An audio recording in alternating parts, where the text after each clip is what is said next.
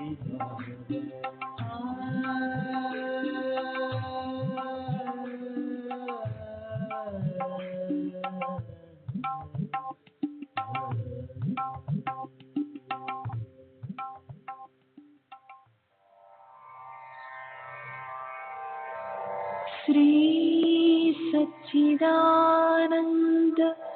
सद्गुरु साईनाथ महाराज की जय। सद्गुरु श्री साईनाथुनि शरद बाबू जी की जय।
श्री सच्चिदानंद सद्गुरु साईनाथ महाराज की जय।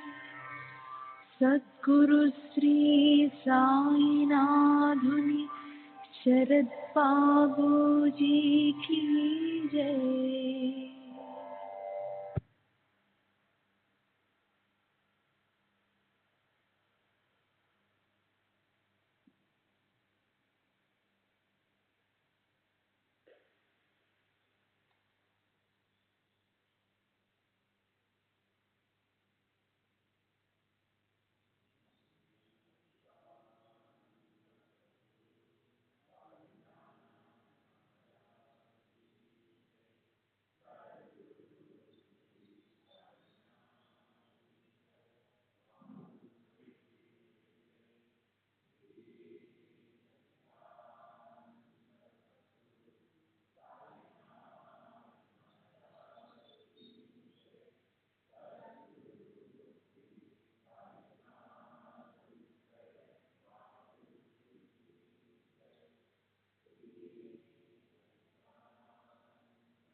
श्री सच्चिदानंद सद्गुरु साईनाथ महाराज की जय। सद्गुरु श्री साईनाथ शरद बाबूजी की जय। శ్రీ సాయి భక్తానుభవ సంహిత జీజీ నార్కే నిన్నటి తరువాయి జూన్ 4వ తేదీ 1936న చెప్పిన విషయాలు. 1914 ప్రాంతంలో హార్దాకు చెందిన ఒక శ్రీమంతుడైన వృద్ధుడు ఒక ఆమెతో కలిసి షిరిడి వచ్చాడు. అతను క్షయవ్యాధితో బాధపడుతున్నాడు. షిరిడి చేరిన ఒక నెలకు ఆరోగ్యం మెరుగవడంతో షిరిడినే తన నివాసంగా చేసుకున్నాడు. కానీ 2వ నెల చివరిలో అతని పరిస్థితి విషమించి మృత్యువుకు సమీపించినట్లు అనిపించింది. అప్పుడు బాబా దగ్గరికి వెళ్ళి సహాయం కోరేందుకు వారింట్లో మగదిక్కు ఎవరూ లేనందువల్ల ఆయన ఇంట్లోని ఆడవాళ్లు వాళ్ళ స్నేహితురాళ్ళు బాబాను అడిగి ఊది తెచ్చిపెట్టమని నన్ను అభ్యర్థించారు. నేను బాబా దగ్గరికి వెళ్ళి విషయం చెప్పి ఊది అడిగాను. బాబా, ఆ వృద్ధుడు ఈ ప్రపంచాన్ని వదిలి వెళ్ళడమే మంచిది, అతనికి ఊది ఏం చేయగలదు, అయినా వాళ్ళు అడుగుతున్నారు కాబట్టి తీసుకెళ్ళు అన్నారు. నేను ఊది తీసుకుని వాళ్ళకిచ్చాను. కానీ బాబా చెప్పిన విషయాలేవి వాళ్లకు వెల్లడించలేదు. అతని పరిస్థితి మరింత విషమించింది. అప్పుడు షామ బాబాను దర్శించి ఆ వృద్ధునికి అంతిమ గడియలు సమీపించాయని చెప్పాడు. బాబా అతను ఎలా చనిపోగలడు, రేపు ఉదయానికల్లా ప్రాణం పోసుకుంటాడు అని అన్నట్లున్నారు. ఆ మాటలను బట్టి అతను చనిపోడని అంతా అనుకున్నారు. కానీ వృద్ధుడు ఆ రాత్రి మరణించాడు. అయినా వాళ్ళు శవం చుట్టూ దీపాలు వెలిగించి మరుసటి రోజు మధ్యాహ్నం వరకు వేచి చూశారు. అతడిలో చలనం కనపడలేదు. ఇక ఆశ వదులుకుని అంత్యక్రియలు జరిపించారు.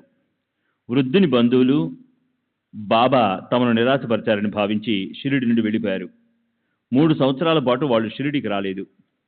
తరువాత ఒకరోజు వృద్ధుని బంధువు ఒక అతనికి బాబా కలలో కనిపించారు. బాబా శరీరంపై చనిపోయిన వృద్ధుని తల ఉంది. బాబా అతనికి కుళ్ళిపోయి ఉన్న ఊపిరితిత్తులను చూపించి ఇంతటి బాధ నుండి ఆ వృద్ధుడిని విముక్తుని చేశానని చెప్పారు. అతను తన కల విషయం అందరికీ చెప్పాడు. అప్పటి నుండి వృద్ధుని బంధువులు తిరిగి షిరిడి రావడం ప్రారంభించారు. అతడు ఎలా చనిపోగలడు, తిరిగి ప్రాణం పోసుకుంటాడు అన్న బాబా మాటలు ప్రాణం శిథిల శరీరాన్ని విడిచి మరో క్రొత్త శరీరాన్ని ధరిస్తుందనే అర్థంతో జన్మ పరంపర చెప్పబడిందని మనం గ్రహించాలి.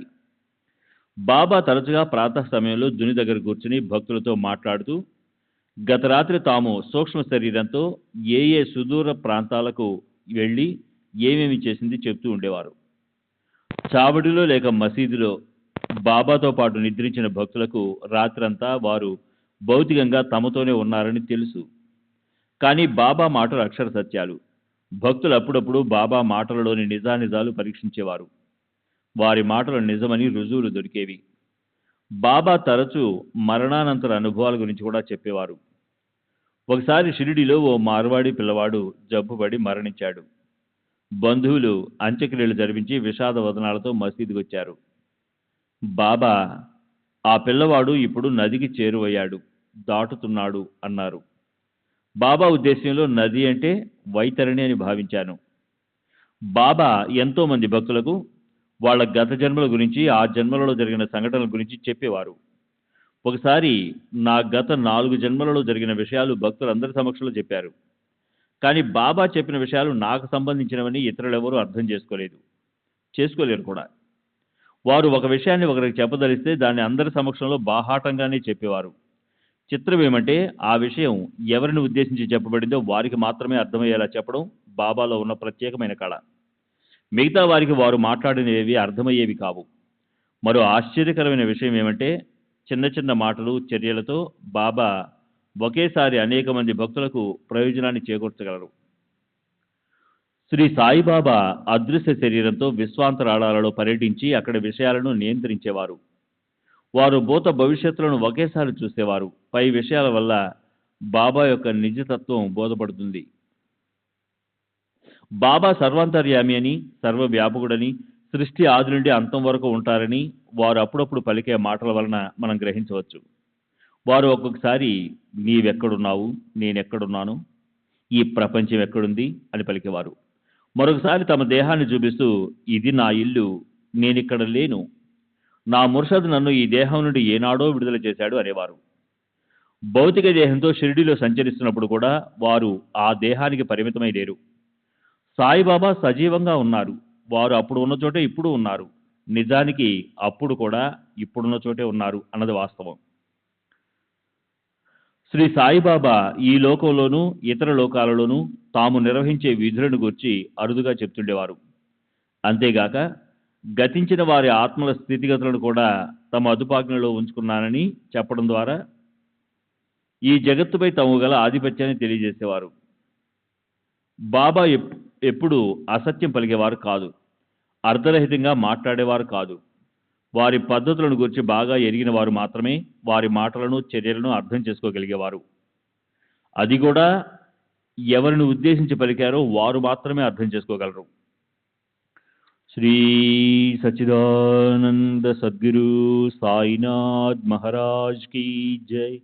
సద్గురు శ్రీ సాయినాథ్ శరద్ బాబూజీ కీ జై.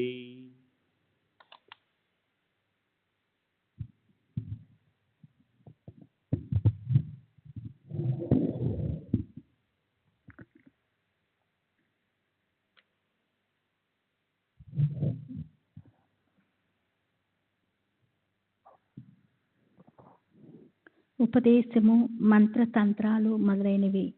సాయిబాబా ఏనాడు మంత్రం కానీ, తంత్రం కానీ, ఉపదేశం కానీ ఇవ్వలేదు. మరెవరికైనా ఉపదేశించినట్లు కూడా నేను ఎరగను. మాధవరావు దేశపాండే అంటే శ్యామ నాకొకసారి క్రింద సంఘటన గురించి చెప్పాడు. రాధాబాయి దేశ్ముఖ్ భక్తురాలు బాబాను దర్శించి వారి నుండి ఉపదేశం పొందాలని షిరిడీ వచ్చి కొంతకాలం వేచి ఉంది. బాబా ఏమీ ఉపదేశించకపోవటంతో ఆమె ఆహారం తీసుకోవటం మానివేసి ఉపదేశం ఇచ్చేంత వరకు నిరాహారిగా ఉండాలని సత్యాగ్రహం ప్రారంభించింది. అలా 4 రోజులు గడిచాయి. ఆమె పరిస్థితి శ్యామ జాలిపడి బాబా దగ్గరికి వెళ్ళి ఆమెకి ఏదైనా దేవుని పేరు మంత్రంగా చెప్పమని, దాన్ని ఆమె మంత్రోపదేశంగా భావించి జపం చేసుకుంటూ గడుపుతుందని చెప్పాడు. బాబా ఆమెను తమ దగ్గరకు పిలిపించుకొని, అమ్మా, నా గురువు నాకు ఏ మంత్రమూ ఉపదేశించలేదు. అలాంటప్పుడు నేను నీకేమి ఉపదేశించగలను? నా గురువు ఎంత శక్తిమంతుడంటే వారి ముందు నిలబడటానికి కూడా వణికిపోయేవాణ్ణి. నా గురువు అందించిన సహాయము అదృశ్యంగా నిగూఢంగా ఉండేది. అది వాచా బోధించింది కాదు. మేము చెవిలో ఏదీ ఉపదేశించము. మీ కనాలా ఇస్తున్నారా గురువుననే ఉపదేశమివ్వటం మా పద్ధతి కాదు. మా సాంప్రదాయమే వేరు. ఆమ్చా గరానే నిరాలే హహేత్ అని పలికారు. శ్రీ సాయిబాబా ఎన్నడూ ఉపన్యాసాలు, ప్రవచనాలు చేయలేదు. ఎప్పుడైనా సందర్భానుసారము అలతి పదాలతో, చిన్న చిన్న వాక్యాలతో అద్భుతమైన ఆధ్యాత్మిక సత్యాలను వెల్లడించేవారు. పరిశీలనా దృష్టితో చూసే భక్తులు బాబా పలికిన కొద్ది మాటలను వారికి తోచిన విధంగా సిద్ధాంతకరించుకునేవారు. అందువల్ల బాబా సిద్ధాంతము, పద్ధతి ఇది అని ఏ భక్తుడు మొండిగా వాదించడానికి వీలు పడేది కాదు. జీవిత లక్ష్యము, పురుషార్థము. మోక్షమే లక్ష్యమని బాబా ఎవరికైనా చెప్పారా? పోనీ వివేక వైరాగ్యాలను అలవర్చుకోమని చెప్పారా? అలాంటి మాటలు వారి నోటి గుండా నేను ఎప్పుడూ విని ఎరగను. భగవంతుని చేరటమే లక్ష్యము. సప్త సముద్రాలను, లోకాలను దాటి దేవుని చేరుకోవాలి. అల్లా మిళనారా సప్త సముద్ర నిహాల కరుణ. భవబంధాలను దాటిపోవాలి. బేడా పార్ కన్నా అనేవారు. బాబా ఎన్నడూ మాయా, ప్రపంచము, మిథ్య వంటి సిద్ధాంతాల గురించి మాట్లాడలేదు. ఇహపరలోకాలు సత్యాలను గ్రహించి ఆ రెంటిలోనూ సాధ్యమైనంత లబ్ధిని పొందాలని చెప్పేవారు. కర్మ, పునర్జన్మ. కర్మ సిద్ధాంతము, పునర్జన్మల గురించి బాబా పలుమార్లు ప్రస్తావిస్తుండేవారు. మంచి విత్తనం నాటితే ఈ జన్మలోనూ మరు జన్మలోనూ మంచి ఫలాన్ని పొందుతాము అన్న సత్యమే వారు చెప్పే కథల్లో అంతర్లీనంగా ఉండేది. వారు తరచూ ఎందరో భక్తుల గత జన్మల వృత్తాంతాలను, అప్పుడప్పుడు కొందరి భక్తుల రాబో జన్మల గురించి చెప్పేవారు. బాబాతో ఉన్న వారెవరికీ పరలోకాల ఉనికి గురించి కానీ, ఈ జన్మలో చేసిన పాపపుణ్యాల ఫలితాలు ఆ లోకాల్లో అనుభవించే విషయం కానీ, మరణించిన తర్వాత మన అస్తిత్వం గురించి కానీ ఎట్టి సందేహము ఉండేది కాదు. ఇవన్నీ హిందూ మత విశ్వాసాలకు, సిద్ధాంతాలకు సంబంధించిన విషయాలు. ఇక బాబా ఏ మతానికి చెందిన వారన్న విషయానికి వస్తే, నాకు తెలిసినంత వరకు వారెన్నడూ తాము ప్రత్యేకించి ఒక కులానికి, జాతికి, మతానికి చెందిన వారు అని చెప్పలేదు. బాబా వీటన్నిటికీ అతీతులు. కానీ బాబా ప్రస్తావించిన విషయాలు, ఆయన చర్యలు ఆయనకు హిందూ మతంతో గల సంబంధాన్ని తెలియబరుస్తున్నాయి. మా గురువు బ్రాహ్మణుడు, మాజా గురు బ్రాహ్మణ్ అహే అని బాబా చెప్పటం నేను విన్నాను. హిందూ మతం, బ్రాహ్మణుల పట్ల బాబా దృక్పథము. భగవద్గీత, భావార్థ రామాయణము, ఏకనాథ భాగవతము, పంచదశి, యోగ వాసిష్టము, పురాణాలు మొదలగు వాటిపై బాబాకు అమిత గౌరవము. పై గ్రంథాల్లోని విషయాలు తరచూ ఉదాహరిస్తుండేవారు. జ్ఞానదేవుని హారతి మొదలైన వెంటనే బాబా సావధానులై కూర్చొని పూజ్యభావంతో చేతులు జోడించి కనులు మూసుకునేవారు. ఒకసారి పంచదశి గురించి కాబట్టేతో ఇది ఖజానా ఏతో హమారా ఖజానా హాయ్ అని చెప్పడం నేను విన్నాను. అంటే అందులోని విషయాలు మన ఆధ్యాత్మిక ప్రగతికి అతి విలువైనవని వారి భావము. బాబాకు యోగ వాసిష్టం అంటే ఎంతో గౌరవము. ఆ విషయం నా స్వనుభవంతో నాకు తెలుసు. నేను బాబా దగ్గరికి వచ్చిన మొదటి రోజుల్లో అంటే 1914లో బాబా నన్ను చాలాసార్లు 15 రూపాయలు దక్షిణ అడిగేవారు. నా దగ్గర డబ్బు లేదని ఆయనకు బాగా తెలుసు. అందుకని ఒకసారి ఆయన సన్నిధిలో నేను ఒక్కడినే ఉన్నప్పుడు, బాబా నా దగ్గర పైకం లేదని మీకు తెలుసు కదా! అయినా 15 రూపాయలు దక్షిణ ఇవ్వమని అడుగుతారెందుకు అని అడిగాను. దానికి బాబా నీ దగ్గర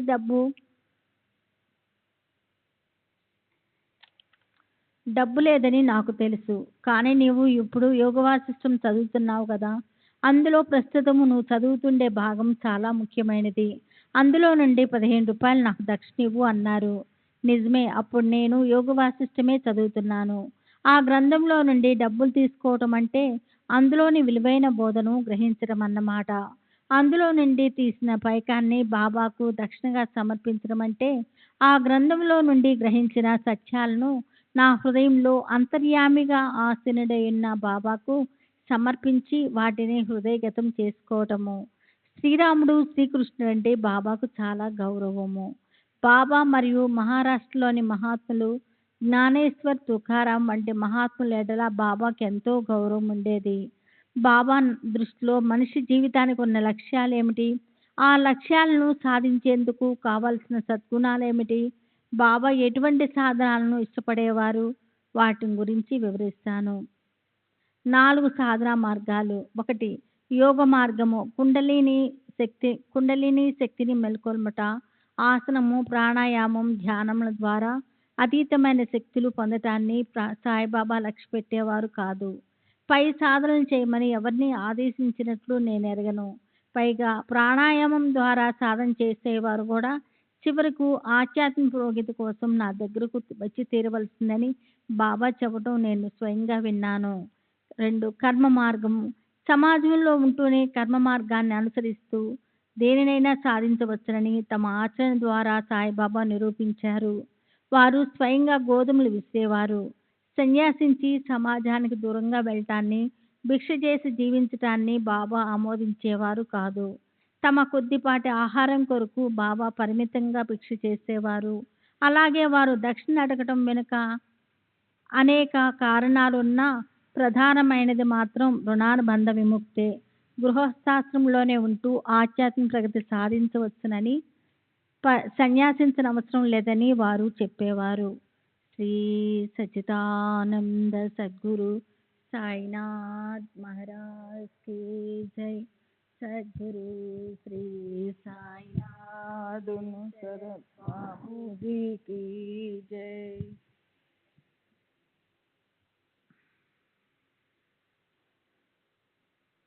నన్ను వామన్ రావును భిక్షకు పంపింది మాకు వినయ విధేయతలతో గురువును సేవించుకునే భాగ్యం కలుగజేసేటందుకే. బాబా వాచా చెప్పకపోయినా విచక్షణ లేని యాచన మంచిది కాదని, దీని వలన ఆర్జించిన పుణ్యమంతా తరిగిపోతుందని వారు భావించేవారని నా అభిప్రాయం. ఒకసారి ఓ భక్తుడు బాబాను మీరెందుకు దక్షిణ అడుగుతున్నారు అని అడిగాడు. దానికి బాబా నేనందరినీ దక్షిణ అడుగుతున్నానా? ఆ ఫకీరు అంటే దేవుడు ఎవరిని అడగమని సూచిస్తారో వారినే అడుగుతాను అని బదులిచ్చారు. అంతేగాక బాబా నిర్ణీత మొత్తం మాత్రమే అడిగేవారు. వారు అడిగిన పైకం కన్నా ఎక్కువ ఇస్తే దానిని స్వీకరించేవారు కాదు. బాబా దక్షిణ అడిగితే ఇచ్చేందుకు ఎవరు నిరాకరించరు. బాబా దక్షిణ అడిగితే ఇచ్చేందుకు ఎవరు నిరాకరించరు.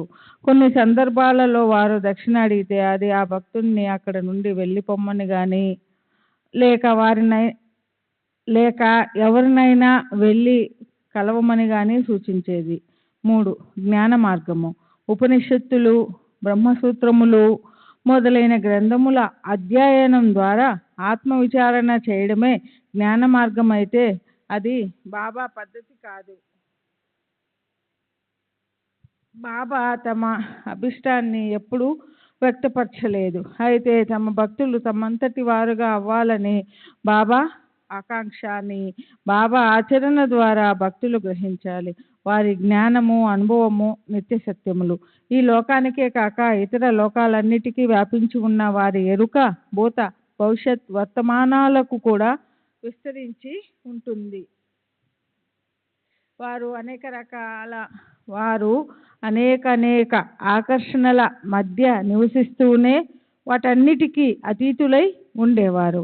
బాబా ఆచరించి చూపిన నిష్కామ కర్మ వైరాగ్యాలే ఎవరినైనా భగవంతుని వైపుకు నడిపిస్తాయి. 4. భక్తి మార్గము. ఇతర మహాత్ముల వలె సాయిబాబా కూడా భక్తి మార్గమునే బోధించారు. భక్తి మార్గంలో దేవుని అనన్యంగా ప్రేమించుట, సేవించుట, ఆజ్ఞాపాలన మొదలైనవి ప్రధాన అంశములు. గురుభక్తి ద్వారా దైవభక్తిని పెంపొందించుకోవాలని బాబా ఆచరించి ప్రబోధించిన మార్గం విశిష్టమైనది. గురువునే దైవంగా భావించి గురువులోనే భగవంతుణ్ణి చూస్తూ గురువు ద్వారానే దైవాన్ని చేరుకుంటూ గురువే దైవమని గుర్తించడం భక్తి మార్గం. బాబా యొక్క గురువు వృత్తాంతం ఎవరికీ తెలియదు. నా గురువు బ్రాహ్మణుడు, మాజా గురు బ్రాహ్మణ్ ఆహే అని బాబా చెప్పడం నేను విన్నాను. నిజమైన బ్రాహ్మణులపై బాబాకు గౌరవ భావం ఉండేది. బ్రాహ్మణులు వారి సత్కర్మల వలన ఎక్కువ పైసలు సంపాదిస్తారు అని బాబా చెప్పేవారు. పైసా అంటే పుణ్యమని వారి భావం. శిష్యులకు భక్తులకు తేడా ఉంది. గురువు తన శిష్యునితో సన్నిహిత సంబంధం కలిగి ఉండి అతని బాధ్యతలన్నీ భరిస్తాడు. కానీ భక్తునితో గురువుకు అలాంటి బంధం ఉండదు. అతను చేసే పాపకర్మలను భరించవలసిన అవసరమూ ఉండదు. శిష్యుడు తన గురువును సేవించుకుంటూ వారి ఆజ్ఞలను శిరసా వహించి తూచా తప్పకుండా పాటించాలి. బాబాకు శిష్యులెవరూ లేరు. శిష్యుల ప్రసక్తి తెచ్చినప్పుడు బాబా ఎవరు నా శిష్యుడని చెప్పడానికి సాహసించగలడు? నేను నా గురువును సేవించినట్లు ఎవరైనా నన్ను తృప్తికరంగా సేవించగలరా? నా గురువును సమీపించడానికే నేను వణికిపోయేవాణ్ణి అనేవారు. బాబాకు అనేక మంది భక్తులున్నారు. బాబా తమ భక్తులను ప్రేమగా చూసేవారు, ప్రోత్సహించేవారు, రక్షించేవారు. తమ ఆచరణ ద్వారా కొన్ని సంజ్ఞల ద్వారా వారికి సూచనలు, ఆదేశాలు ఇచ్చేవారు. వాచా బోధించడం వారి సాంప్రదాయం కాదు. ఒక్కొక్కసారి కొందరిని నీతి కథల ద్వారా మరికొందరిని ఆదేశాల ద్వారా ఉద్ధరించినప్పటికీ బాబా సాంప్రదాయమే భక్తులపై అధిక ప్రభావం చూపేది. బాబా సాంప్రదాయం ప్రకారం గురువుకు శరణాగతి చెందేందుకు వారి పాదాలను ఆశ్రయించిన భక్తుడు తప్పనిసరిగా స్వచ్ఛంగా సత్ప్రవర్తనతో ఉండాలి. జపధ్యానాలతో పని లేదు. జపం, ధ్యానం వంటి మనో సంబంధ సాధనాలు చేస్తున్నప్పుడు నేను చేస్తున్నాను అన్న స్ఫురణే అవరోధం. కాబట్టి వివిధ రకాలుగా వ్యక్తమయ్యే అహాన్ని మన మనసు నుండి పూర్తిగా తుడిచివేయాలి. అలా సర్వస్య శరణాగతి పొందిన శిష్యుడు మాత్రమే గురువును చేరుకుంటాడు. గురు సన్నిధిలో అతను చేయవలసినదేది ఉండదు. గురువు ఎప్పుడు ఏదీ బోధించరు. తమ శక్తిని ప్రసరింప చేస్తారు. సంపూర్ణ శరణాగతి చెందిన ఆత్మ తనలో ప్రసరింపజేయబడిన ఆ శక్తిని పూర్తిగా గ్రహించినప్పుడు అహం నశిస్తుంది. కానీ మన బుద్ధి స్వశక్తిపై ఆధారపడడం, తన అభిప్రాయాన్ని దృఢంగా సమర్థించుకోవడం మొదలైన వివిధ రూపాలైన అహం పై శక్తిని అడ్డుకుంటుంది. పరిశీలన దృష్టితో బాబాను దర్శించిన వారందరూ ఈ గొప్ప సత్యాన్ని గమనించి ఉంటారు. అందుకే కొందరు భక్తులతో, బాబా నీవు నా వద్ద ఊరికే కూర్చో, చేయవలసినదంతా నేనే చేస్తానని చెప్పేవారు. అయితే బాబా అనుగ్రహం పొందడానికి మునుముందుగా కావలసినది వారిపై శక్తి, విశ్వాసము. ఒక్కసారే బాబాను దర్శించి వారి సంరక్షణలో కొద్ది సమయం మాత్రమే గడిపిన భక్తులకు కూడా వారు ఆ నమ్మకాన్ని కలుగజేస్తారు. బాబా ఒక్కొక్క భక్తునికి ఒక్కొక్క రీతిలో అనుభవాలను, నిదర్శనాలను ప్రసాదిస్తారు. తద్వారా వారి అంతర్యామ్యత్వము, సర్వవ్యాపకత, త్రికాలజ్ఞత చూసిన భక్తులకు అప్పటికప్పుడు వారిపై విశ్వాసం ఏర్పడుతుంది. అయితే భక్తులు కేవలం విశ్వాసం మీద మాత్రమే ఆధారపడవలసిన అవసరం ఆధారపడవలసిన పని లేదు. తాము ఆధ్యాత్మికంగా ప్రాపంచికంగా పొందిన లబ్ధి మరియు సర్వకాల సర్వ అవస్థలయందు బాబా కృపా దృష్టిలో సంరక్షణలో ఉన్నామన్న ఎరుక భక్తులను ముందుకు నడిపిస్తాయి. సమస్త జగత్తును తమ ఆధీనంలో ఉంచుకొని ఇహపర లోకాలలో మన విధి విధానాన్ని నిర్ణయించే మహాశక్తి శ్రీ సాయిబాబా. కాబట్టి గురువు యొక్క కృపకు పాత్రుడయ్యేందుకు భక్తునికి ముందుగా కావాల్సినవి సత్ప్రవర్తన, పవిత్రత, నిరాడంబరత, సద్బుద్ధి. ఆపై ప్రగాఢ విశ్వాసంతోనూ నిష్కపటంతోనూ మెలిగి గురువు ప్రసాదించు అనుభవాల సోపానాలను అధిరోహిస్తూ ఆధ్యాత్మిక ప్రగతిలో ఉన్నత శిఖరాలను చేరుకోవాలి. నేను ఒక అడుగు ముందుకు వేయగలిగితే చాలు అనే దృక్పథమే సరి అయినది. అంతేగాని మన జీవిత గమ్యం కొరకు తత్వశాస్త్రం, వేదాంత విచారము మొదలైన జటిలమైన సిద్ధాంతాలను పరిశోధించవలసిన అవసరం లేదు. వాటిని పరిష్కరించుకోవడానికి కావాల్సిన సమర్థత మనకు లేదు. గురువే మనల్ని ఉద్ధరించి అపారమైన జ్ఞానాన్ని, సత్యాన్ని గ్రహించే శక్తిని అనుగ్రహించి భద్రంగా మనల్ని గమ్యానికి చేరుస్తారు. పైన చెప్పిన విషయాలన్నీ బాబా ఏకదాటిగా చెప్పలేదు. బాబా ఆచరణ, వారు భక్తులతో వ్యవహరించిన పద్ధతులు, అప్పుడప్పుడు వారి నోటి నుండి వెలువడిన మాటలు మొదలైన వాటి నుండి నేను గ్రహించిన విషయాలను సంకలనం చేశాను. నా అభిప్రాయం ప్రకారం ఏ విషయాలను ఆస్వాదించి ఆనందించాలో, వేటిని విడిచిపెట్టాలో తెలుసుకోకుండా కేవలం వివేక వైరాగ్యాలను గూర్చి చర్చించడం బుద్ధిహీనత. ఆచరణ అనుభవం లేకుండా కేవలం పుస్తక పరిజ్ఞానంతో మాట్లాడడం ఆత్మవంచనే గాక ఇతరులను కూడా వంచడమే అవుతుంది. నేను కుక్కలోను, పందిలోను, పిల్లిలోనూ ఉన్నాను అని బాబా అన్నప్పుడు వారు ఆయా ప్రాణులలో తామే ఉన్నట్లు అవి పొందే అనుభవాలను గూర్చి పలికేవారని తెలుస్తుంది. కొందరు ఈ విషయాన్ని మేము భగవద్గీతలో చదివాము కాబట్టి దానిని నిజమని నమ్ముతాము అని చెప్తారు. కానీ ఏ విషయాన్నైనా అనుభవించి తెలుసుకోకుండా చెబితే అది వంచనే అవుతుంది. బాబా యొక్క గొప్పతనము, వారి నిజతత్వము నాకు ఒక సంఘటన ద్వారా క్షుణ్ణంగా అర్థమయ్యింది. భక్తులు భావిస్తున్నట్లు బాబా దైవమని నేను నా అనుభవాల ద్వారా తెలుసుకున్నాను. కానీ వారు భౌతిక దేహం ధరించి కొన్ని పరిమితులకు లోబడి మానవ మాతృని వలె కూడా మెలుగుతున్నారు కదా. అందువల్ల వారిలో దైవత్వం, మానవతత్వం రెండూ సమ్మిళితమై ఉంటాయి అన్న నా అభిప్రాయంతో షిరిడీలో ఉన్న కొందరు మిత్రులు ఏకీభవించలేదు. వారికి బాబా దైవ స్వరూపులే. శ్రీ సచ్చిదానంద సద్గురు సాయినాథ్ మహారాజ్ కీ జై. సద్గురు శ్రీ సాయినాథుని శరత్ బాబూజీ కీ జై.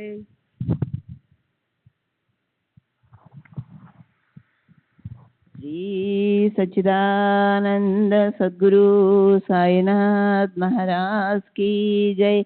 సద్గురు శ్రీ సాయినాథుని శరత్ బాబూజీ కీ జై. శ్రీకృష్ణుడు ద్వారకలో ఉన్నప్పుడు ఆ ద్వీపంలో 6 కోట్ల మంది నివసించేవారని భక్తులు చెప్పారు. నేను దానిని ఖండించి అది వాస్తవం కాదని, ఇప్పటి విశాల భారతదేశంలోని జనాభా 33 కోట్లు మాత్రమే అయినా జనం ఒకరి మీద ఒకరు నడుస్తున్నట్లు ఉంటుంది. అలాంటప్పుడు ఆ ద్వీపంలో అంతమంది ఉండడానికి అవకాశం లేదని చెప్పాను. నా వాదన భక్తులకు నచ్చలేదు. ఈ విషయం బాబాకి చెప్తే నమ్ముతావా అని వాళ్ళు నన్ను అడిగారు. నమ్ముతానని చెప్పాను. అందరం కలిసి బాబా దగ్గరికి వెళ్ళాము. మాధవరావు మరికొందరు భక్తులు బాబాను ఈ విషయం అడిగారు. భక్తులు: బాబా, పురాణాలు నిజమేనా? బాబా: నిజమే.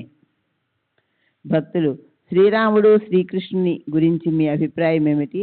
బాబా: వారు గొప్ప మహాత్ములు, భగవంతుని అవతారాలు.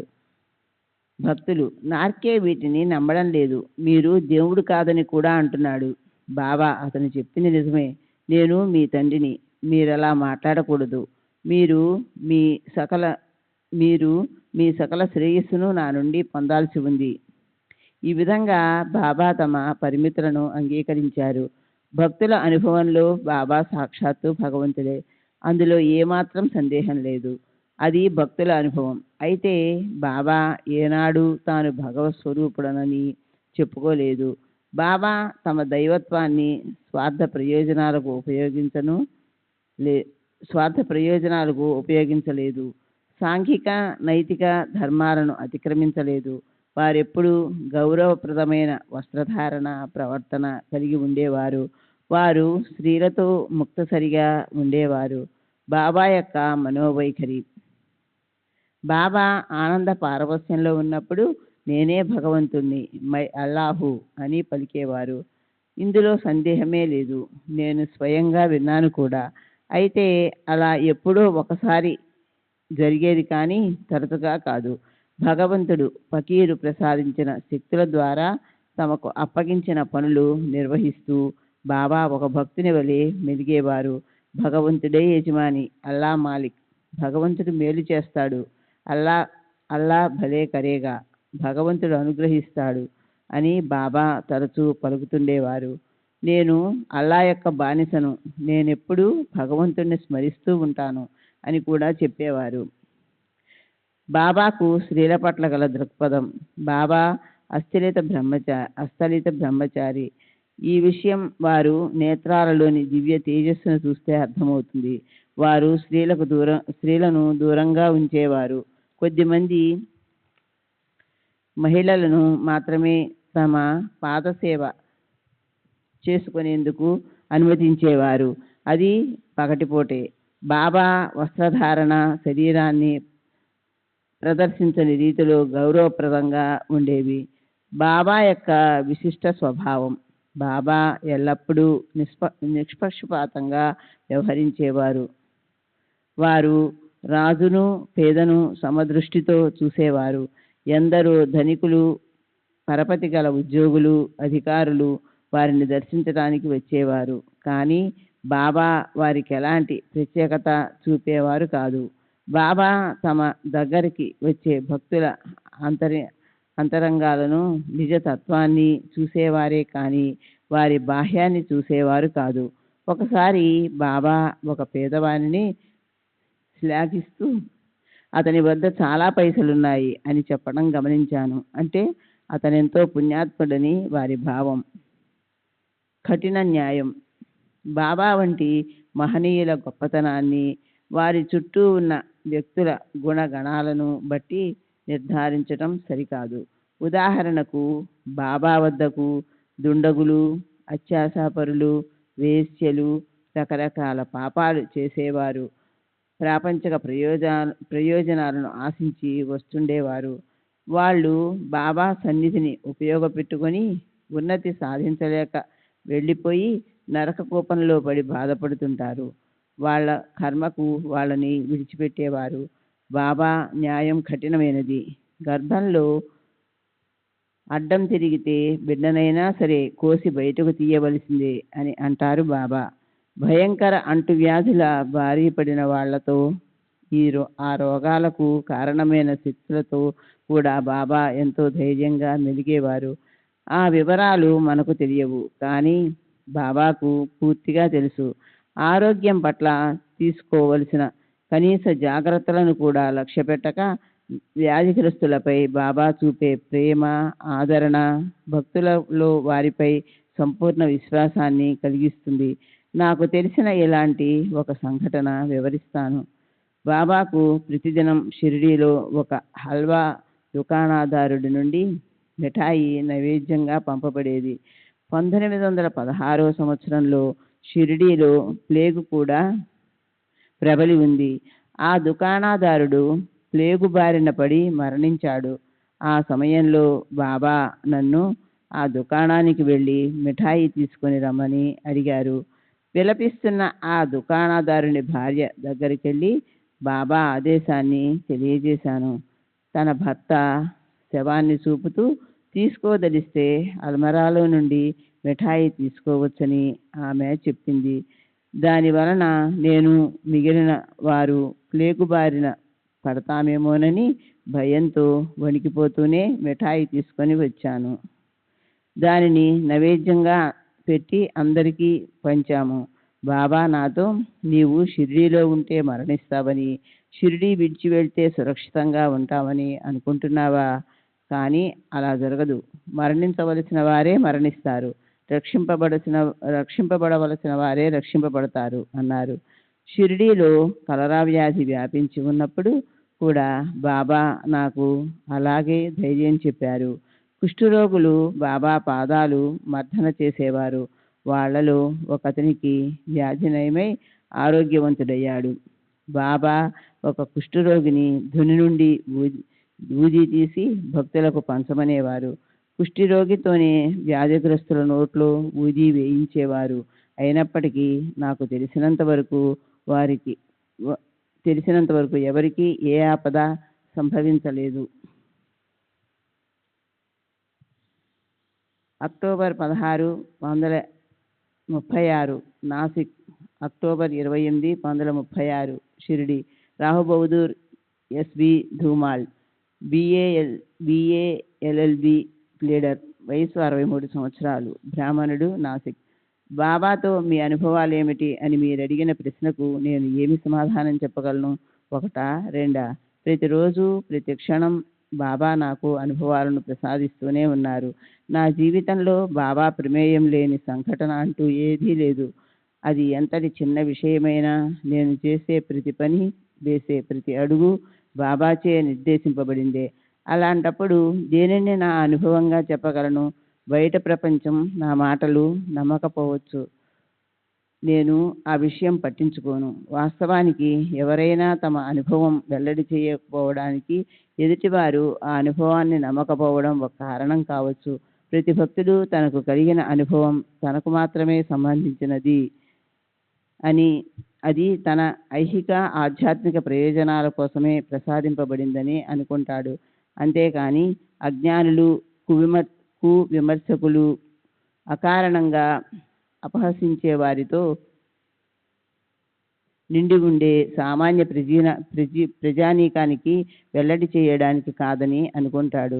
అయితే పట్టుదల గల చరిత్రకారులు తాము వ్రాస్తున్న గ్రంథాలకు మెరుగులు దిద్దుకోవడానికి భక్తుల ఆంతరంగిక రహస్యాలను, అనుభవాలను వెలికి తీసేందుకు తీవ్రంగా ప్రయత్నిస్తుంటారు. కానీ గోప్యంగా ఉంచుకున్న తన అనుభవం వ్యక్తం చేసేటప్పుడు ఆ అనుభవం యొక్క జీవం, సారం నాశనమైపోతుందని భక్తుడు భావిస్తాడు.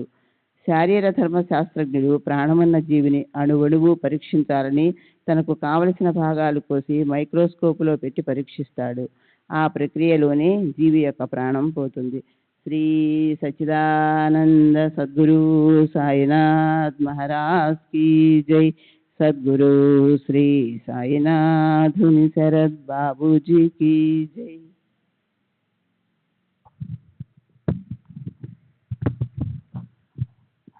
శ్రీ సచ్చిదానంద సద్గురు సాయినాథ్ మహారాజ్ కీ జై. సద్గురు శ్రీ సాయినాథుని శరత్ బాబూజీ కీ జై.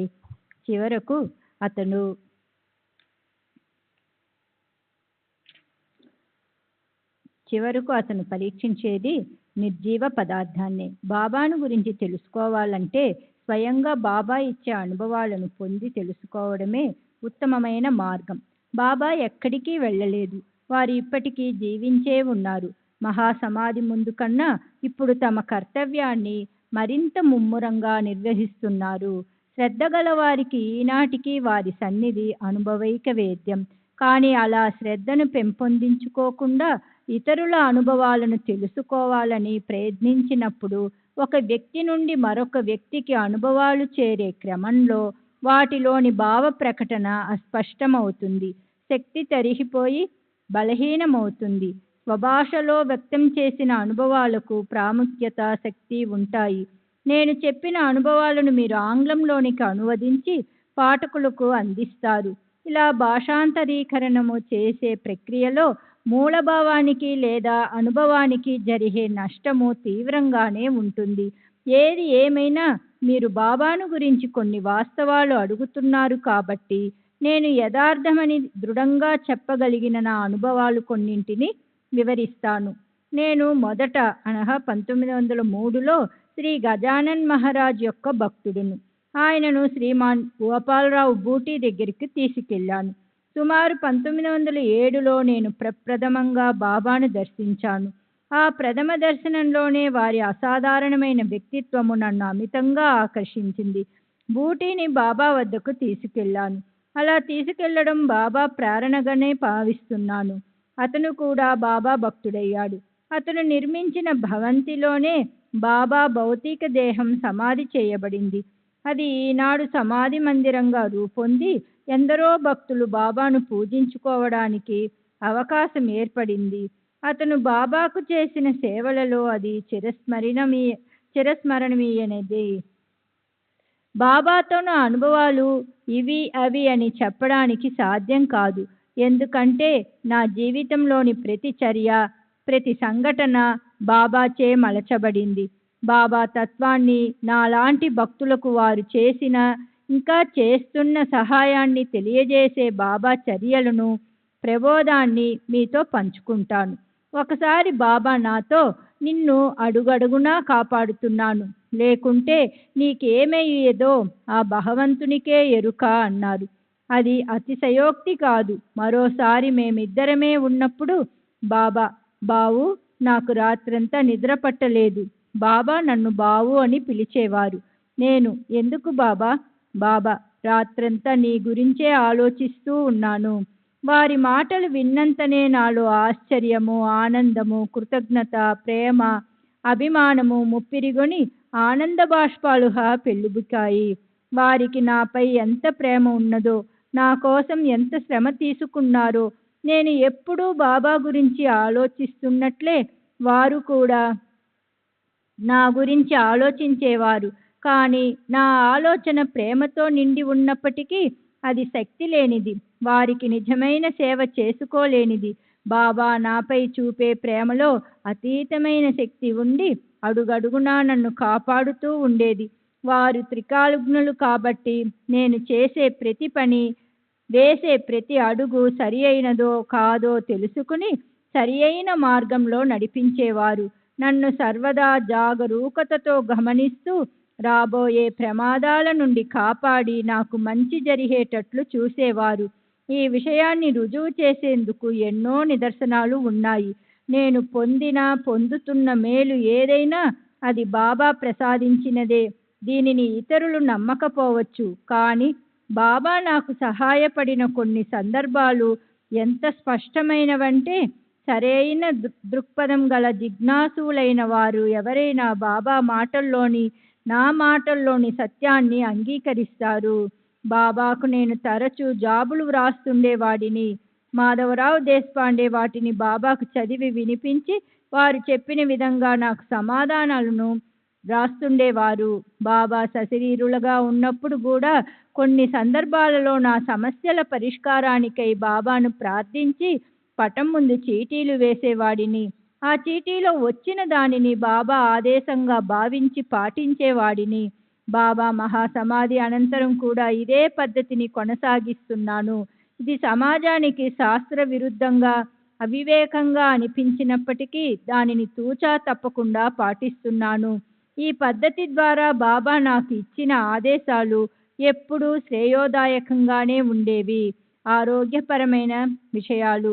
నాసిక్ మెయిన్ రోడ్డులోనున్న మా పూర్వీకుల ఇంట్లోనే నా జీవితాంతం నివసించాను. ఒకసారి నాసిక్లో ప్లేగు వ్యాధి ప్రబలింది.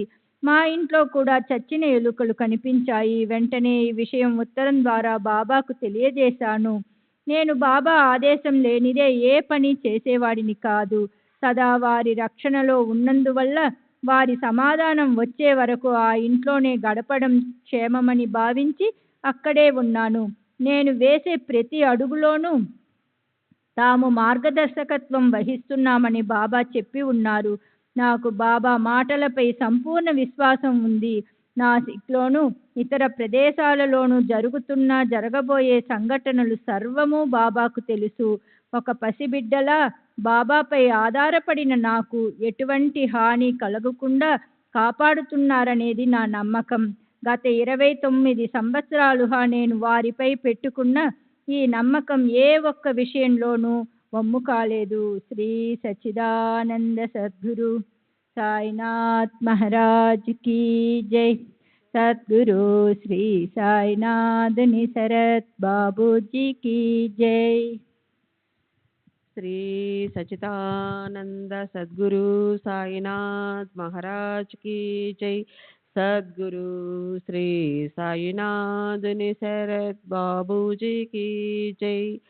ఆ ఇల్లు విడిచి వేరే ఇంటికి మారిపోమ్మని బాబా నుండి సమాధానం రావడంతో నాసిక్లోని మరొక బంగ్లాకు నివాసం మార్చాను. కానీ ఆ బంగ్లాలో చేరిన రాత్రే నా సోదరుని కుమారుని పడక దగ్గర చచ్చిన ఎలుకొకటి కనిపించింది. ఈ విషయాన్ని బాబాకు మళ్ళీ ఉత్తరం ద్వారా తెలియజేస్తూ తిరిగి మరో ఇంటికి మారమంటారేమో తెలుపమని కోరాను. ఈసారి మారవద్దని బాబా నుండి సమాధానం వచ్చింది.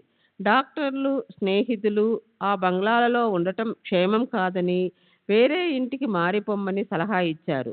కానీ నాకు బాబా మాటే వేదవాకు. వారి కృప నాపై ఉన్నంత వరకు ఏ ఆపద సంభవించదని నా నమ్మకం. అందువల్ల ఎవరి సలహాలు పాటించకుండా అక్కడే నివసించసాగాను. ఇలా కొన్ని రోజులు గడిచిన తరువాత పనివాళ్ళ గదులలోనూ ఇంటి లోపల బయట ఆవరణలోనూ చచ్చిన ఎలుకలు ఎన్నో కనిపించాయి. చివరకు మేము త్రాగటానికి, వంటకు ఉపయోగించే మంచినీటి బావిలో కూడా చచ్చిన ఎలుక కనిపించింది. ఇక ఆ బంగ్లాలో ఉండటం మంచిది కాదని తోచి అన్ని విషయాలు బాబాకు వివరంగా జాబు రాసి ఇల్లు మారేందుకు అనుమతించవలసిందిగా ప్రార్థించాను. ఈసారి బాబా తప్పక అంగీకరిస్తారని తలచి సామానంతా సర్ది బజార్ వీధిలోనున్న మా ఇంటికి బండిలో పంపాను. తర్వాత కుటుంబంతో సహా వేరొక బండిలో ఆ ఇంటికి చేరి తాళం తీయడానికి ప్రయత్నిస్తుండగా ఇంతలో షిరిడీ నుండి వచ్చిన ఉత్తరం అందింది. అందులో మనం నివసిస్తున్న ఇంటిని ఎందుకు విడిచిపెట్టాలి అని ఉంది. నేను మరేమీ ఆలోచించలేదు. బాబా ఆజ్ఞను శిరసావహించి వెంటనే ఖాళీ చేసి వచ్చిన బంగ్లాకు తిరిగి వెళ్ళి అక్కడే నివసించసాగాము. నీటి విషయంలో మాత్రం కాస్త జాగ్రత్త వహించాము. గోదావరి నుండి నీటిని తెప్పించి వాడుకోసాగాము. నేను చేసిన పని అవివేకంగా, ప్రమాదకరమైనదిగా అనిపించినా మాకు ఎటువంటి హాని జరగలేదు. నాసిక్లో ప్లేగు బాగా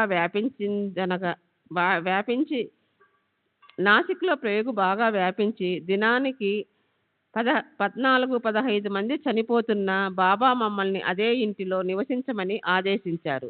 వారి అనుగ్రహంతో మేము క్షేమంగా ఉండగలిగాము. శ్రీ సచ్చిదానంద సద్గురు సాయినాథ్ మహారాజ్ కి జై. సద్గురు శ్రీ సాయినాథ్ నిసరత్ బాబూజీకి జై.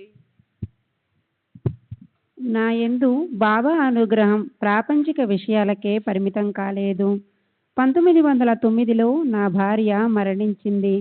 ఆమె ఆత్మశాంతి కోసం ప్రతి నెల మాసికం పెట్టేవాడిని. 6వ మాసికం పెట్టవలసిన సమయం ఆసన్నమైంది. అప్పుడు బాబా, ఈసారి మాసికం షిరిడీలో పెట్టు, నీ భార్యకు సద్గతి ప్రసాదిస్తాను అన్నారు. వారి మాట ప్రకారమే 6వ మాసికం షిరిడీలో పెట్టాను. బాబా 15 రూపాయలు దక్షిణ అడిగారు. నేను సమర్పించాను. బాబా మాటలపై నాకు అచంచల విశ్వాసం ఉంది. వారి మాటలు అక్షర సత్యాలని అనేక రుజువులు దొరికినందువల్ల ఆయన పట్ల నా విశ్వాసం ఎంతో దృఢపడింది. అది నేను రుజువుపరచలేని విషయాల పట్ల కూడా నమ్మకం ఏర్పరచుకోవటానికి దోహదం చేసింది. అందువల్ల బాబా అనుగ్రహంతో నా భార్య సద్గతి పొందింది అని నేను సంపూర్ణంగా నమ్ముతున్నాను. అప్పటికి అంటే 1909కి నా వయస్సు 36 సంవత్సరాలు. ఆరోగ్యంగా ఉన్నాను. పేరున్న న్యాయవాదిని. దానికి తోడు మాకు సంతానం లేకుండా నా భార్య చనిపోయినందువల్ల నా స్నేహితులు, బంధువులు నన్ను ద్వితీయ వివాహం చేసుకోమని ఒత్తిడి చేయసాగారు.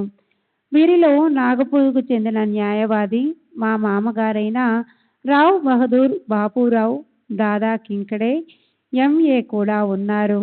బాబా అనుమతి లేనిదే నేను ఏ పని చేయలేనని మా మామగారికి చెప్పాను. అందువల్ల ఆయన నన్ను షిరిడి తీసుకువెళ్లారు. ముందు ఆయన ఒక్కరే లోనికి వెళ్ళి బాబాతో మాట్లాడి 5 నిమిషాల్లో తిరిగి వచ్చారు. బాబా కళ్ళల్లో విముఖత కనిపించిందని, వారి ఆజ్ఞ లేకుండా ద్వితీయ వివాహం చేసుకోవద్దని మా మామగారు నాకు చెప్పారు. బాబా అనుజ్ఞకు విరుద్ధంగా నేను ఏనాడు నడుచుకోలేదు. ఈనాటి వరకు బాబా నా వివాహానికి సమ్మతించలేదు. దాంతో నా జీవితమంతా ఆనందమయ ఒంటరితనంతోనే గడిపాను. నేను ప్రాపంచిక జీవితంలో సాధించిన విజయాలు ఎనలేనివి. వృత్తిపరంగా నా విజయ పరంపరలు మగుటామాయమైనవి. నేను ఆర్థికంగా ఎంతో ఎదిగాను. దానికి నేను చెల్లించిన ఆదాయపు పన్నే నిదర్శనం. ఇదంతా బాబా అనుగ్రహంతోనే సాధ్యమైంది. ఇన్ని విజయాలు సాధించినప్పటికీ వారు నన్ను ప్రాపంచిక బంధాల నుండి దూరంగా ఉండేటట్లు చేశారు. బాబా నాకు విజయవంతమైన ఐహిక జీవితం ప్రసాదించిన తరువాత పారమార్థిక విషయాల వైపు నా దృష్టిని మరలించారు. వారి చర్యలు నిగూఢాలు, అనూహ్యాలు. నా ప్రాపంచిక పారమార్థిక విషయాల పట్ల చింత లేకుండా చేసి వారి చెంత శరణాగతి పొందడానికి వారి ఆదేశం అందిన వెనువెంటనే అన్నీ వదిలి షిరిడీ వెళ్లేందుకు నన్ను సమాయత్తమిచ్చారు. బాబా అనుమతితో నేను ప్రజోపయాగ కార్యాలు చేపట్టాను. వీటన్నింటిలో బాబా యొక్క అద్భుత సహాయం కనిపిస్తుంది. కొన్ని సంఘటనలు నమ్మశక్యం కానివిగా ఉన్నందువల్ల వాటిని మీకు చెప్పడానికి సందేహించాను. కానీ నేను ఇతరుల నమ్మకాలను, అపనమ్మకాలను పట్టించుకోను. మీరు వాస్తవాలు చెప్పమన్నారు కాబట్టి నా అనుభవాలను జరిగినవి జరిగినట్లుగా చెబుతున్నాను. నా న్యాయవాది వృత్తిలో బాబా సహాయపడిన సంఘటనలను ఉదహరించిన తరువాత ప్రజోపయాగ కార్యక్రమాల్లోనూ వారు నాకు ఎలా తోడ్పడ్డారో వివరిస్తాను. సుమారు 20-25 సంవత్సరాలకు పూర్వం షిరిడీ నుండి ఒక క్రిమినల్ కేసు వచ్చింది. చాలా గ్రామాలలో మాదిరిగానే షిరిడీలో కూడా పార్టీ తగాదాలు, ముఠా కక్షలు ఉండేవి. ఒక మార్వాడి స్త్రీపై దౌర్జన్యం చేసి ఆమె గౌరవానికి భంగం కలిగించారన్న నేరారోపణపై బాబా సేవకుడైన రఘుని మరో 5గురిని అరెస్టు చేశారు. ఆ నేరాన్ని ప్రత్యక్షంగా చూసిన సాక్షులు చాలామంది ఉన్నట్లు చూపించారు. న్యాయమూర్తి వాళ్ళకి 6 నెలల కారాగార శిక్ష విధించాడు. తాత్యా కోతే పాటిల్కు వీళ్లపై ప్రత్యేకమైన అభిమానం, జాలి ఉన్నాయి. వాళ్లను ఎలాగైనా విడుదల చేయించాలని తలచి న్యాయమూర్తి ఇచ్చిన తీర్పు ప్రతులను తీసుకొని అప్పుడు షిరిడీలో ఉన్న ప్రముఖ న్యాయవాదులైన దీక్షిత్ కాపార్డే మరియు మెజిస్ట్రేట్గా రిటైర్ అయిన హెచ్వి సాటే తదితరుల వద్దకు వెళ్ళాడు. వారందరూ ఆ ప్రతులను వదిలి తీర్పు చాలా బలంగా ఉందని, అప్పీలు చేసిన ప్రయోజనం స్వల్పమేనని చెప్పారు. తాత్యా బాబాను ఆశ్రయించాడు.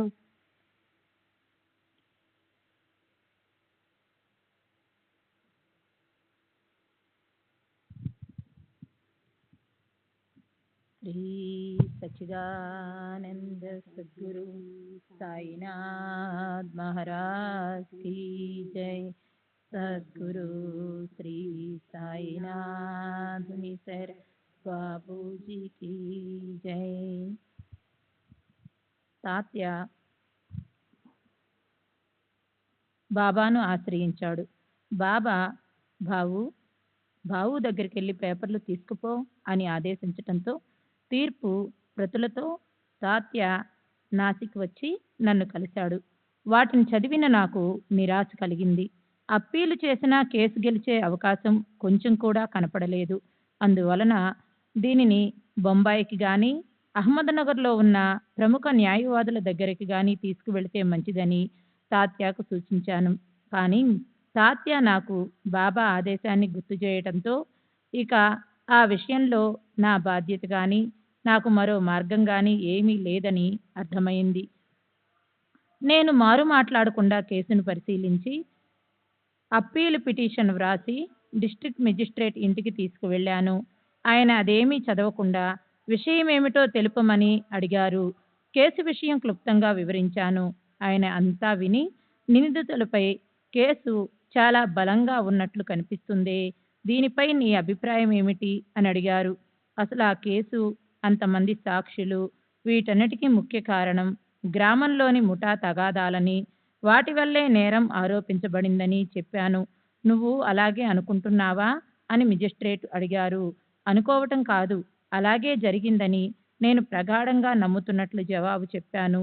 మెజిస్ట్రేటు ఇంకేమీ ఆలోచించలేదు. నేను వ్రాసి తెచ్చిన అప్పీలు పిటిషన్పై వాస్తవాలను ప్రస్తావిస్తూ తీర్పు వ్రాశారు. నిందితులను విడుదల చేస్తున్నట్లు చెప్పారు. ఆ తరువాత మెజిస్ట్రేటు, మీ షిరిడీ సాయిబాబా ఎలాంటివారు? వారు హిందువా, ముస్లిమా? వారు మీకేమి బోధిస్తారు అని అడిగారు. సాయిబాబా హిందువు కాదు, ముస్లిము కాదు, ఈ రెంటికి అతీతులు అని వారు జవాబిచ్చారు.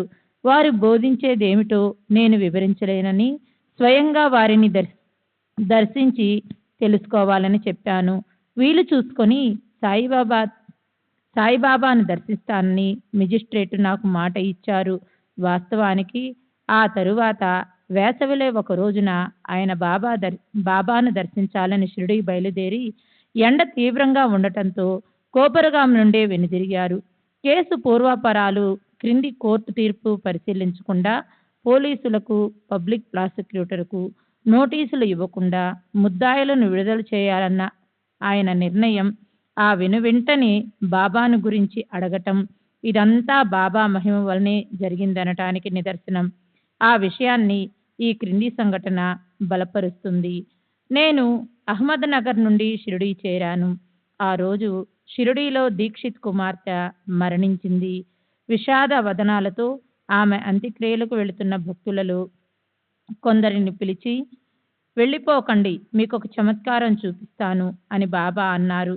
కానీ భక్తులకు ఏ చమత్కారము కనిపించనందున వాళ్ళు అంత్యక్రియలకు వెళ్ళిపోయారు.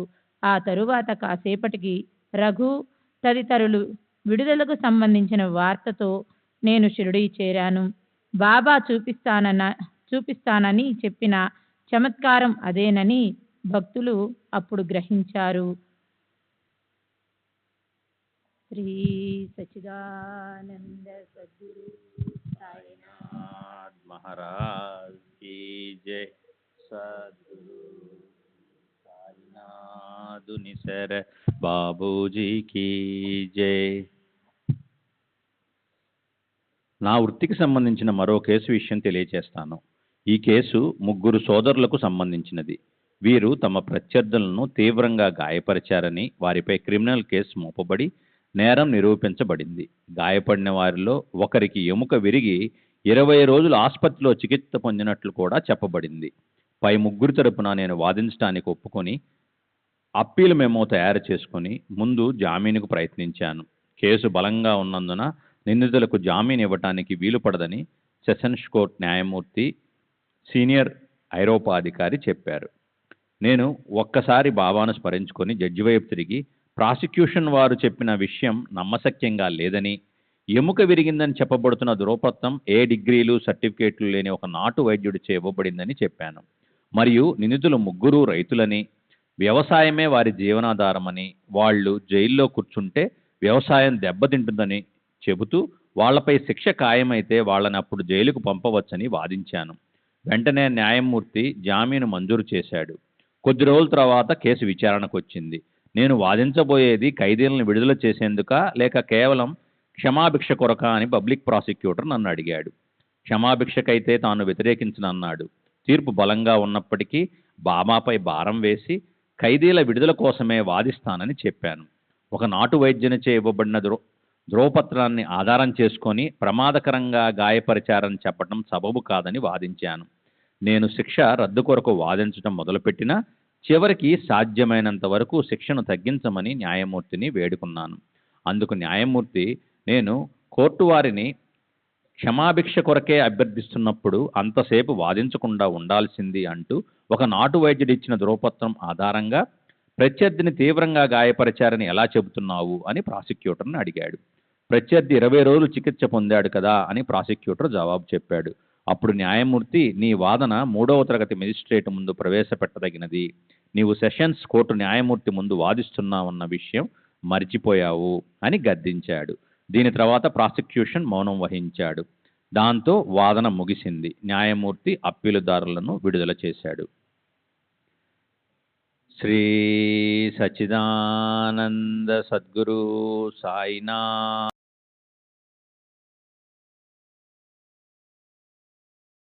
मधुनि शरद बाबूजी की जय।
श्री सच्चिदानंद सद्गुरु साईनाथ महाराज की जय।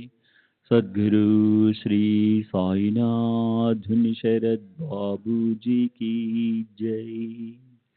साई रहम नजर करना, बच्चों का पालन करना। साई रहम नजर करना, बच्चों का पालन करना। जाना तुमने जगत पसारा, सब ही झूठ जमाना। जाना तुमने जगत पसारा, सब ही झूठ जमाना। साई रहम नजर करना, बच्चों का पालन करना। साई रहम नजर करना, बच्चों का पालन करना। मैं अंधा हूँ बंदा आपका, मुझसे पद दिखलाना। मैं अंधा हूँ बंदा आपका, मुझसे पद दिखलाना। साई रहम नजर करना, बच्चों का पालन करना। साई रहम नजर करना, बच्चों का पालन करना। सगणों कहे अब क्या बोलूं, थक गई मेरी रसना। दासगणों कहे अब क्या बोलूं, थक गई मेरी रसना। साई रहम नजर करना, बच्चों का पालन करना। साई रहम नजर करना, बच्चों का पालन करना। रहमो नजर करो अब मोरे साई, तुम बिना नहीं मुझे माँ बाप बाई। रहमो नजर करो मैं अंधा हूँ बंदा तुम्हारा, मैं अंधा हूँ बंदा तुम्हारा, मैं ना जानू मैं ना जानू मैं ना जानू अल्लाह इलाही। रहमो नजर करो रहमो नजर करो अब मोरे साई, तुम्हारी ना नहीं मुझे माँ बाप बागी। रहमो नजर करो काली जमाना मैंने गमाया, काली जमाना मैंने गमाया, साथी आखिर का साथी आखिर का साथी आखिर का तुम भी न कोई। रहमो नजर करो रहमो नजर करो अब मोरे साई, तुम भी न नहीं मुझे माँ बाप बाई। रहमो नजर करो अपने मस्जिद का झाड़ू गणो है, अपने मस्जिद का झाड़ू गणो है, मालिक हमारे मालिक हमारे मालिक हमारे तुम बाबा साई। रहमो नजर करो रहमो नजर करो अब मोरे साई, तुम बिना नहीं मुझे माँ बाप बाई। रहमो नजर करो। श्री सच्चिदानंद सद्गुरु साईनाथ महाराज की जय। सद्गुरु श्री साईनाथ निशरद बाबू जी की जय।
श्री सच्चिदानंद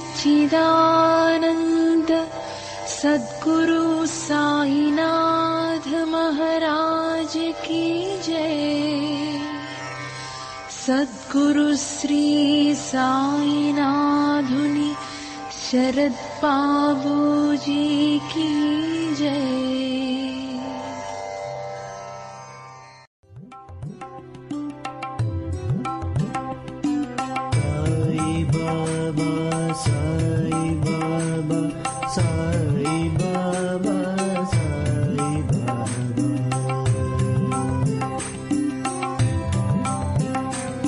Sai Baba, Sai Baba, Sai Baba.